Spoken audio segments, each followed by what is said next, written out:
You ever fix the brakes, bleed the lines, top off the fluid, everything's perfect, and that dumb dash light still glares at you like it knows something you don't? I've been working on cars for over 15 years, and trust me, I've had rides come into the shop driving just fine, but the dash?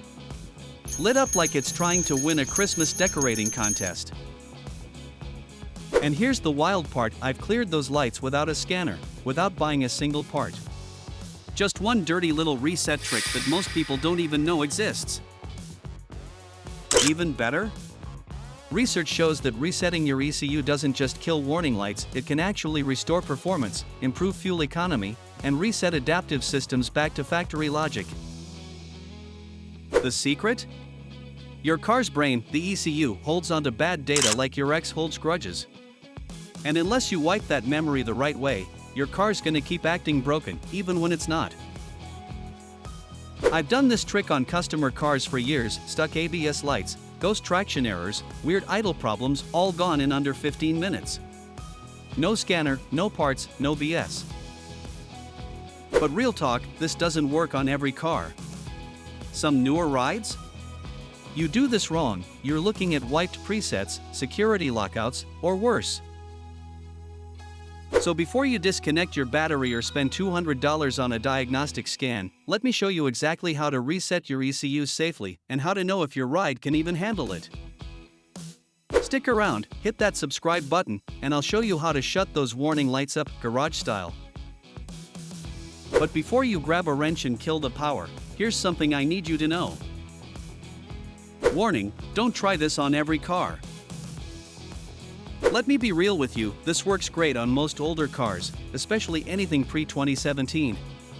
But if you're messing with a hybrid, a fancy smart system, or one of those high-tech European rides, you better check your owner's manual first, seriously. Some of these newer vehicles don't play nice when you cut off their power. I've seen guys wipe out their radio settings, lose their presets, and even trigger immobilizers just because they didn't know what was compatible and what wasn't. One time, a guy brought in his BMW, just wanted to clear a throttle light. He did a full battery pull without checking anything. Boom! No start, codes galore, and a tow bill that made him question his life choices. That same fix on a Chevy Tahoe? Smooth as butter. So here's the move, grab any codes, save your radio presets, snap a pic of your dash settings, all that. If your car falls into the white heavy checkmark safe category, great. But if it's crossmarked not recommended, don't force it. Look for the graphic, text, or overlay notes in your manual or check online forums for your model. Are you driving something old school and bulletproof, or is your car smarter than your laptop? Let me know, I'm curious which side you're on. Alright, if your car's on the safe list, here's all you'll need to do this reset like a pro. What you'll need. You don't need a fancy scanner, high-end gear, or some dealership-only magic tool. Nope, just grab some basic tools from your garage. I keep a pair of jumper cables, a wrench, a pair of gloves, and either a rag or a strip of cardboard handy, nothing special, just stuff you probably already have lying around. Oh, and give yourself a solid 15 minutes. That's all this takes. I once helped a guy outside a parts store, he thought he needed a $300 tool to clear a code. I pulled out a towel from my trunk, used my beat-up wrench, and showed him how to isolate the terminals. His jaw hit the pavement. No special parts, no dealership fee, just good OL know-how. Now that we've got the basics ready, let me show you the exact steps, this is where the real magic happens. The ECU reset process, step by step. Alright, here comes the magic, the real step-by-step reset that clears out those glitchy modules. First thing I do is disconnect the negative battery terminal. Not the positive. Negative first, always. Then I grab a rag or a piece of cardboard and make sure the terminal is fully isolated. You don't want it arcing or grounding by accident, trust me, I've seen that go sideways fast. Now here's where people mess up. I take my jumper cable and connect one side to the disconnected negative, and the other side to the positive terminal, the one still connected to the battery. What that does is slowly bleed off any charge left in the system. I leave it like that for 15 minutes, walk away, maybe clean up the shop a bit. Don't skip that timing. I've had cars not fully reset just because someone got impatient. After the wait, I come back, remove the jumper, and reconnect the battery like normal. That's it.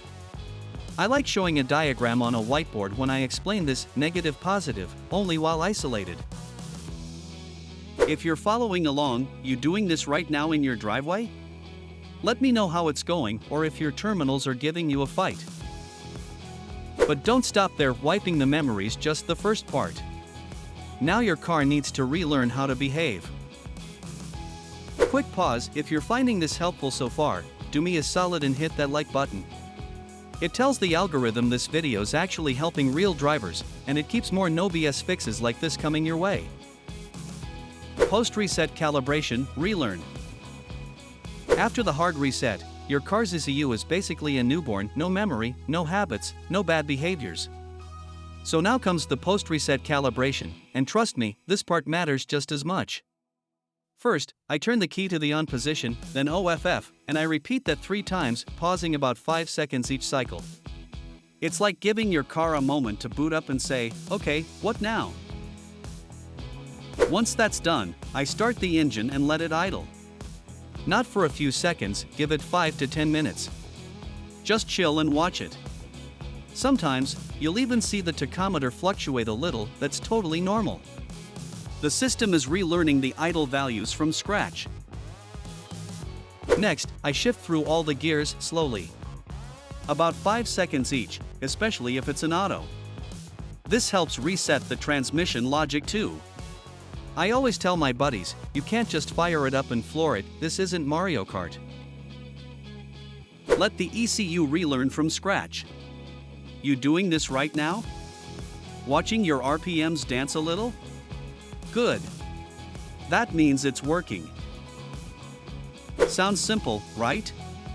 But here's the part most people get wrong, they expect this to fix everything. Troubleshooting and what this won't fix. If that brake light still stays on after the reset, hate to break it to you, but the problem is still there. This isn't a magic fix. I always say, real problems need real repairs. I had a guy try this on a Prius without checking a single manual. Didn't realize hybrids don't like power cuts, ended up with more lights than he started with. Don't skip the basics, check your system, scan for codes, or try a fuse pull if needed. This reset works. I've done it on dozens of customer cars. But only after the real issue was fixed. It clears bad memory, not broken sensors or blown fuses. Those control modules?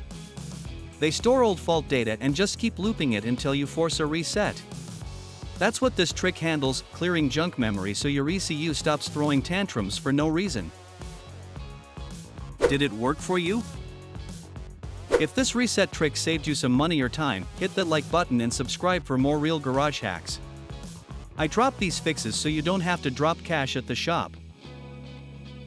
Let me know in the comments if it worked for your ride and what make/model you tried it on. Seriously, drop it below, that kind of info helps other folks big time. And hey, if you've got a buddy constantly fighting warning lights, share this video with them. See you in the next one, and thanks for wrenching with me.